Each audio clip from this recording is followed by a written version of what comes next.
옥중에서 만난 그리스도라고 하는 유명한 책이 있습니다. 이 책에 그가 겪은 실화를 기록하고 있는데요, 한 그리스도인이 감옥에서 많은 고생을 하다가 어떤 계기가 되어서 석방이 되었습니다. 그래서 그는 이제 모든 생활을 다 정리를 하고 이제는 남은 여생을 농사를 지으면서 평범한 촌부로 그렇게 살겠다, 시골로 내려갔습니다. 이 농부는 이제 이렇게 조용히 주님을 섬기며 살리라 하고 농사일을 시작을 했는데, 농사일을 하는 중에 하루는 기도할 마음이 생겼습니다. 그래서 들녘에 서서 하나님 앞에 이렇게 기도를 했습니다. 하나님, 저를 온전하게 하여 주시옵소서. 하나님, 저를 더욱 온전하게 해 주세요. 그때 하늘로부터 이런 음성이 들려왔습니다. 너는 온전하게 되기 위하여 감옥에 다시 들어갈 수 있겠느냐 하는 음성이 들려오는 것입니다. 이 농부는 지난날 감옥에서 너무도 극심한 고생을 했기 때문에 하나님 앞에 사정했습니다. 하나님, 다른 것은 다 해도 좋은데 감옥에 다시 들어가는 그것만은 제발 제가 하지 않게 해 주십시오 하고 기도했습니다. 하나님의 음성이 다시 들려왔습니다. 그러면 온전해지기를 구하지 말라. 온전해지기를 구하지 말라. 깊은 뜻이 있는 응답을 들었습니다. 이 기도 응답이 계속 귓가에 맴돕니다. 너가 온전해지기를 구하지 말라.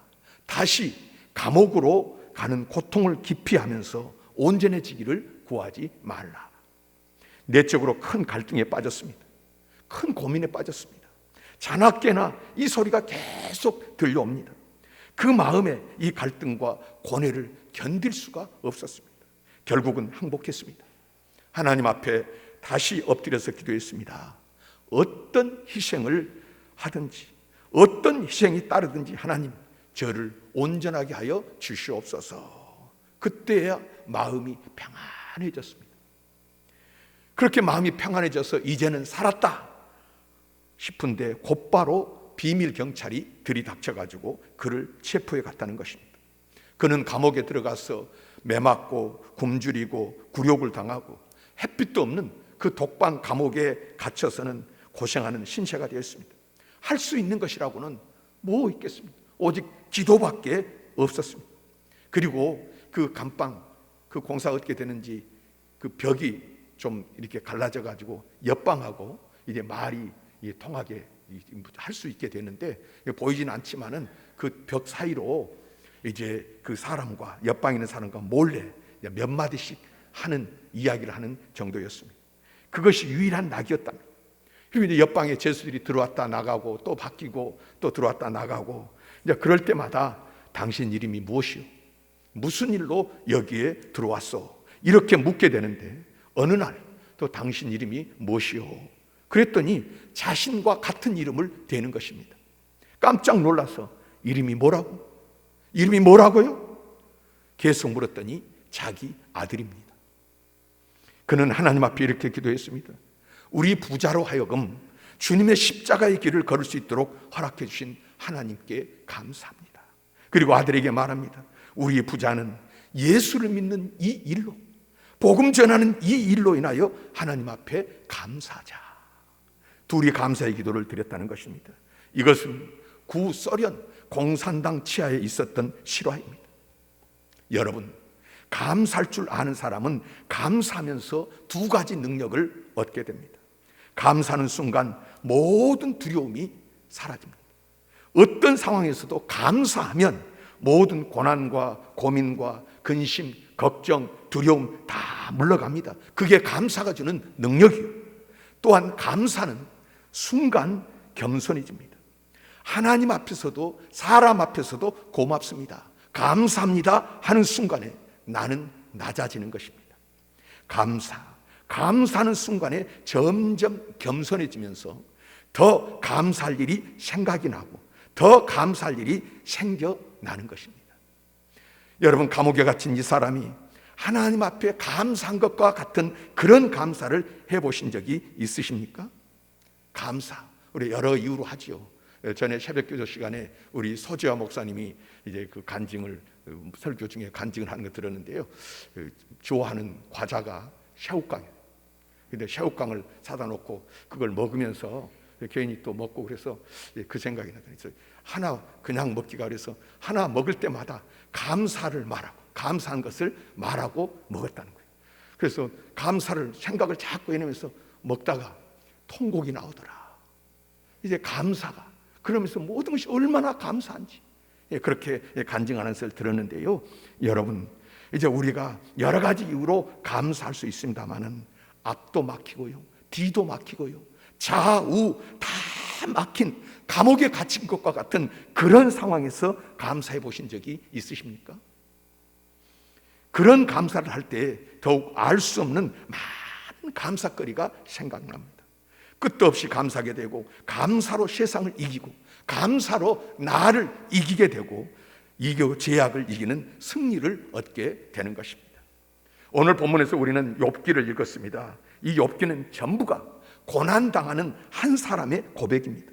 한 고난당하는 사람이 여기에 나타납니다. 욥이라고 하는 사람은 고난받는 사람의 대표입니다. 욥기 전체의 주제들을 몇 마디로 요약할 수 있습니다. 첫째는 인간의 고통이 무엇인가, 무엇으로부터 고통이 오는가를 설명해 줍니다. 과정이 이렇게 이루어집니다. 맨 먼저 재산입니다. 그 다음에 자녀입니다. 그 다음에 건강입니다. 그 다음에는 가정이요. 그 다음에는 친구요. 그 다음에는 명예요. 마지막에는 의가 없어집니다. 인간이 당하는 고난의 그 과정을 자세하게 3000년 전에 벌써 여기에 설명해 놓고 있습니다. 두 번째는 의로운 자의 고난입니다. 우리는 고난이라고 하면 꼭 죄 때문에만 당하는 줄로 생각을 하고요, 벌로 당하는 것이고 저주로 당하는 것이라고 생각하지만 욥은 하나님이 인정하는 의인이었습니다.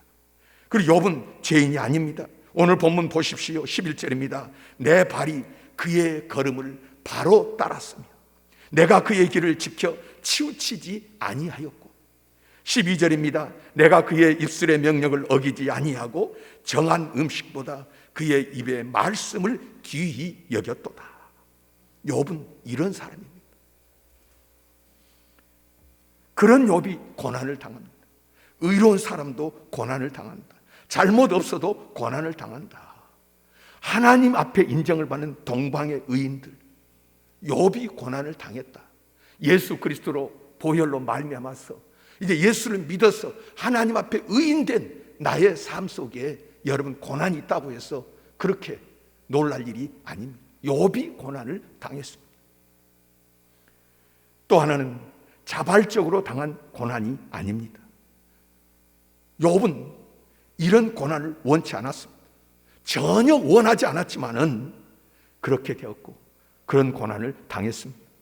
또 하나는 그는 왜 이 고난을 당하는지를 몰랐습니다.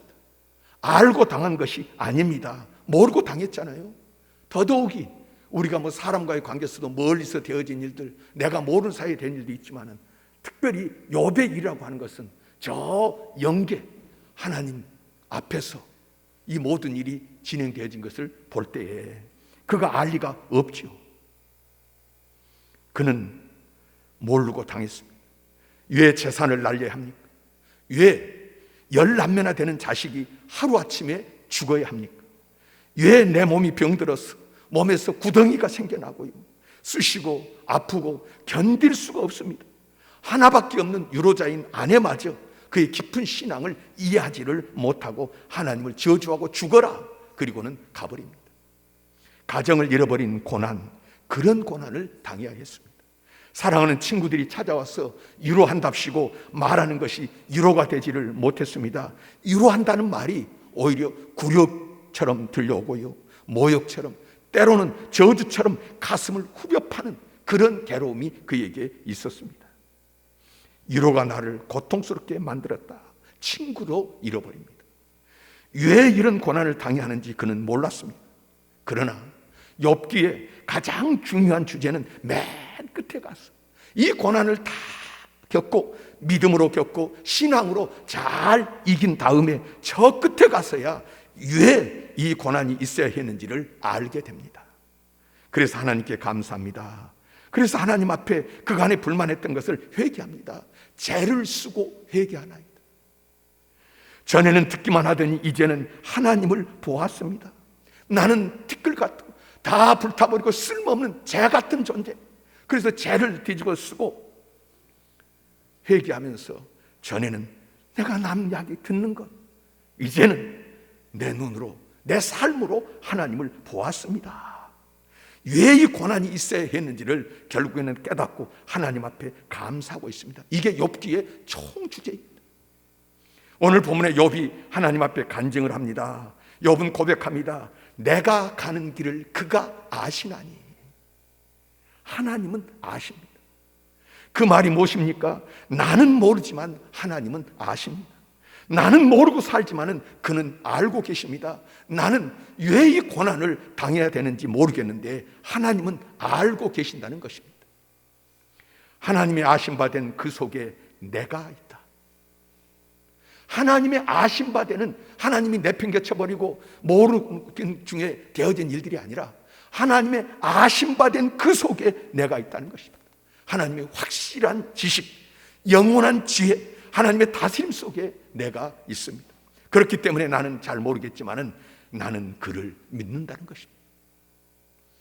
어린아이들이요, 아버지 어머니 손목을 잡고 집을 나서는 것을 볼 수 있습니다. 이 어린아이들이 아버지 따라가면서 아버지가 지금 어디로 가는지, 어머니가 지금 나를 어디로 이끌고 가는지 모르고 그저 아버지 따라가는 것, 어머니 따라가는 것, 아버지가 나를 잘 인도할 줄로 믿고 어머니가 좋은 것으로 나를 데려갈 줄 알고 마냥 좋아하면서 손목을 잡고 따라가는 아이들이지 않습니까? 얘들이 뭐 아는 게 아니에요. 오직 믿음이 있을 뿐입니다. 아버지, 어머니를 믿는 믿음. 그가 아시니까. 저가 알고 계신 줄 알기 때문입니다. 욥은 말합니다. 그가 알고 계십니다. 당신이 알고 계십니다. 나는 모릅니다.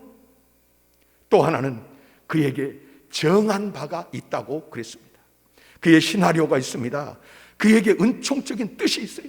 세밀한, 머리털 하나까지도 세신 바 되시는 그 세밀한 경륜이 있다는 말입니다. 그래서 14절에 보면 내게 작정하신 것을 이루실 것이다. 하나님의 작정하신 바가, 예정하신 바가 있습니다. 하나님의 뜻하신 바가 있어서 의도적으로, 목적적으로, 계획적으로, 섭리적으로 우리를 인도하고 계신다는 것입니다. 그것을 욥은 믿고 있었습니다. 유명한 역사가인 아놀드 토인비 박사는 여러분 아시죠? 그 토인비가 한평생 세계 역사를 연구하고 역사의 연구라고 하는 방대한 책을 저술했습니다. 그는 노년에 이렇게 말합니다. 역사를 자세히 보면 몇 가지를 알 수 있다. 사람, 아무리 수고하고 노력해도 사람의 뜻대로 안 되더라. 여러분, 스스로 철이 났다고 생각하십니까? 철난다는 것이 무엇입니까? 뜻대로 안 된다는 것을 아는 것입니다. 내 마음대로 안 되는 것이 아니라는 것, 내가 수고한다고 되는 것이 아니다. 하면 된다. 안 되면 되게 하라. 그건 인간의 한계 속에 하는 수준 낮은 이야기입니다. 철없는 소리입니다. 안 될 건 안 되는 것입니다. 그걸 알아야죠. 내 마음대로 안 되더라, 사람의 뜻대로 안 되더라, 그걸 일단 인정을 해야 하는 것입니다. 두 번째로 토인비가 재미있는 말을 했습니다. 하나님 당신 마음대로 하시더라. 하나님 당신 마음대로, 하나님 당신 알아서 하시는 것입니다. 그렇다면 세 번째는 현실이라. 오늘 내가 지금 당하고 겪고 부딪히고 살고 있는 이 현실이란 하나님의 뜻 안에서 있는 것이기에 의미 없는 사건은 없더라. 잠깐 볼 때는 의미가 없는 것 같습니다. 그러나 뒤늦게 지나온 뒤를 돌이켜보면요, 거기에 순간순간마다, 사건마다 의미가 있습니다. 어쩌다 한 번 듣는 이야기도, 어쩌다 한 번 부딪히는 사건도 우연은 없습니다. 하나님의 경륜과 섭리 가운데서 꼭 필연이 있을 뿐입니다. 벌써 일주일이 지나가는데 죄송합니다. 제 이야기를 했어요. 저희 아버님 이제 하나님이 지나간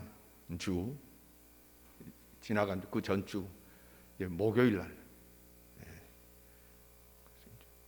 우리 시간은 목요일 날 새벽에 부르셔서 제가 이제 장례를 치는데, 하여튼 뭐 너무나 많은 분들이 위로해 주시고 여러분들이 기도해 주셔서 참 많이 힘이 되고 너무 감사를 드립니다. 그런데 돌이켜 보니까 목요일 날 그 전날 너무 좋으시니까, 겨울을 또 추워지니까 집사람이 조끼 같은 것도 하나 사서 또 세탁해가지고 샤거지만 그것도 부드럽게 해서 세탁해서 가지고 또 음식도 좀 가지고 가서 드렸는데, 오후에 병원에서 갑자기 전화가 왔어요. 혈압이 팍 떨어지고 그 다음에 이 열이 많이 나신다고. 그래서 급하게 가보니까 이제 갑자기 그런다 그래서 뭐 어떻게 해야 됩니까? 큰 병원에 모시고 가고 싶습니다. 그랬더니 지금 병원에 모시고 가면 코로나 검사를 거기 가서 해야 되고, 절대로 그 전엔 진료 안 해주니까 내일 아침이나 돼야 검사 결과가 나와야 진료를 해준다는 거예요. 그러면서 아예 여기서 코로나 검사를 하고 기다렸다가 내일 아침에 모시고 가십시오. 그게 옳은 것 같아서, 그래서 이제 아침에 앰뷸런스랑 다 예약을 해놓고 이제 아침에 가기로 해놓고는 이제 그 밤을 지내는 것인데, 제가 이 알람을 새벽에 4시 20분, 4시 반 이렇게 3번 울립니다. 이제 늘 그 잠이 그때 되면 이제 일어나기 힘드니까, 그리고 또 알람도 시계도 핸드폰 알람 나는 것도 옆에 놔두면 그거 또 꺼버리고 자니까 저 우리 거실 제 끝에 저쪽에다 놔두고 방에서 어쨌든 못 들을 때도 있는데 거기다 놔두고 계속 울리는 거예요. 가서 안 끄면. 그러니까 거기다 놔두고 있는데, 그날 목요일 날 밤에 제가 다른 때는 그렇게 안 일어나는데 그때 제가 일어나서 나와보니까 2시 45분쯤 됐어요. 2시 45분쯤 돼서 제가 나와가지고 이상하게 잠이 안 오고, 그래서 물을 한 잔 마시고 앉아있는데 50분에 전화 벨이 울리는 거예요. 그건 알람이 아니지 않습니까? 벨을 해서 속으로 갑자기 더 큰 생각이 드는 거예요. 전화를 받았더니 병원에서 갑자기 지금 또 혈압이 떨어지고 녹하니까 빨리 와보십시오. 그래서 준비하고 갔는데, 그러다가 바로 이제 뭐 1시간도 안 돼서 제가 말씀 보고 기도하는 중에 있는데 거기서 옆에서 이제 돌아가셨습니다 그러시더라고요. 근데 이제 이런 것을 보면 왜 그 시간에 한 번도 안 일어나는데 딱 그 시간에 일어났을까? 딱 1년 전 요맘때인데 늘 이제 농사를 가져오면 쌀을 묶어서 자녀들에게 다 붙여주는데, 그 묶으시면서 하시는 말씀이 그 어머님에게 올해가 마지막이네 그러시더라는 거예요. 그리고 작년 추석에는 또 추석 때 이제는 내가 자식들 집에 한 바퀴 돌고 오면 끝이네 그러시더라고요. 그래 한 바퀴 도셨어요. 근데 이제 지나놓고 보니까 그때는 몰랐어요. 그렇게 뭐 저놈이 왜 저러신가 그러고 마음에 두지도 않았는데, 지나놓고 보니까 그냥 우연히 일어난 일들이 아니다. 사람이 마음대로 할 수 있는 것도 아니다. 여러분, 뭐 이외에도 우리가 다 개인적으로 겪는 일들이 있습니다만은 우연은 없습니다. 하나님 손 안에서 이루어지는 일이 있을 뿐입니다. 오늘 본문에서 욥은 다시 간증을 합니다. 이 고난은 내게 유익한 것이라고 긍정적으로 생각을 합니다. 긍정적으로 받아들입니다. 나를 단련하신 후에는 순금과 같이 되어 나올 것이다. 이 모든 사건을 통해서 단련받고 훈련을 받아서 금과 같이 나올 것이라고 긍정적으로 받아들이고 있습니다. 여기에 훈련이 있고, 여기에 목적이 있고, 여기에 내가 생각할 수 없는 하나님의 깊은 사랑이 있다는 말씀입니다. 그런 거로 이 모든 고난은 나에게 유익하다고 했습니다. 이 엄청난 고난을 당하면서도 유익할 것이라고 믿었습니다. 아직 이해가 되지 않으나 이것은 유익하다고, 이해가 되는 것은 되고 못 되는 것은 못 되더라도 하나님이 살아계시는 한, 그가 나와 함께 하시는 한 이것은 유익하다고 그렇게 수용했습니다.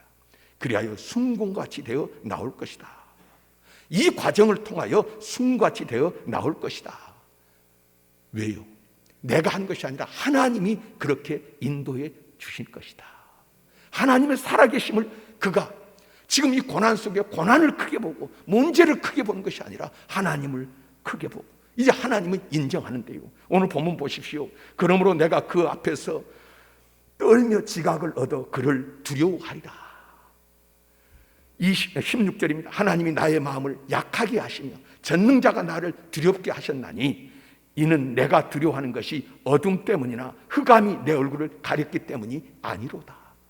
지금 욥이 고백하는 것은 자식들이 죽고 재산이 다 날아가고 몸이 병들고 가정이 풍비박산나고 친구로부터 너무 많은 고통을 당하는 그런 지금 여기 말씀 그대로 어둠이 있고요, 흑암이 내 모든 삶을 다 가렸지만 나는 이런 것 때문에 두려워하는 것이 아니라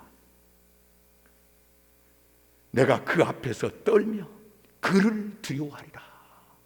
하나님께서 일하고 계신다. 하나님께서 주장하고 계신다. 그 하나님을 믿고 만나는 것입니다. 빌립보서 1장 12절 보면 사도 바울이 감옥에서 고백합니다. 형제들아, 내가 당한 일이 도리어 복음 전파에 진전이 된 줄을 너희가 알기를 원하노라. 그는 알 수 없는 고생을 했습니다. 무려 3년 동안이나 감옥에 있었잖아요. 바울이 복음을 열심히 전해야 될 그 귀중한 시간 3년 동안 그 깜깜한 감옥 속에 있었을 때 얼마나 답답하고 속이 상했겠습니까? 나는 그런 힘이 들었겠습니까마는 내가 당한 이 모든 일이 도리어 복음 전파의 진전이 되었다. 그것을 깨닫고 그는 그것을 고백하고 여러분도 그것을 알아야 됩니다 하고 간증을 하는 것입니다. 여러분, 지난 날을 한번 생각해 보십시오. 그때 그 사건, 내가 억울하게 당했던 그 사건, 이유를 알 수 없던 그때 그 사건이 있음으로 해서 오늘 내가 있는 것 아닙니까? 그것이 있으므로 오늘 내가 여기에 있는 것입니다. 제가 지금까지 목회하면서 수많은 사람 봤는데 단언컨대 세상의 모든 것을 만족하게 가진 사람은 절대로 예수를 믿지도 않고 받아들이지도 않습니다.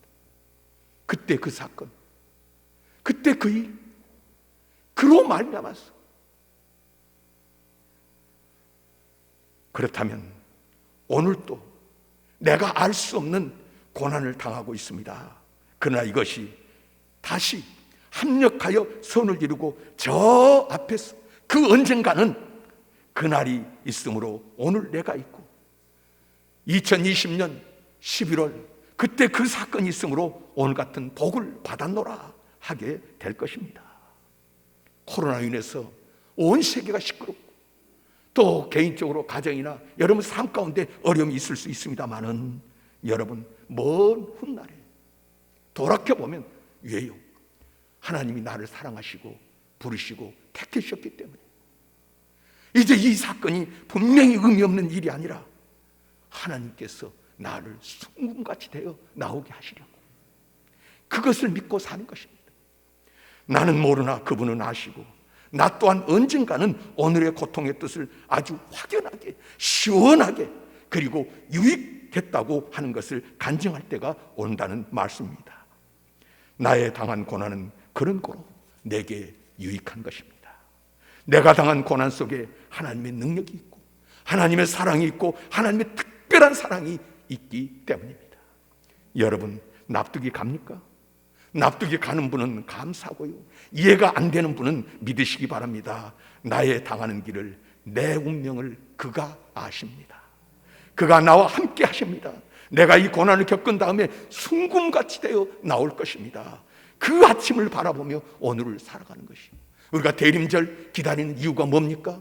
주님 앞에 설 때 이 고난으로 말미암아서 우리 주님 앞에 자랑할 것이 있을 것이고 이 고난으로 말미암아서 내가 세워졌음을 찬송하게 될 그날이 있을 것이기 때문입니다. 오늘을 감사하십시다. 믿음으로 오늘 또 나아가십시다.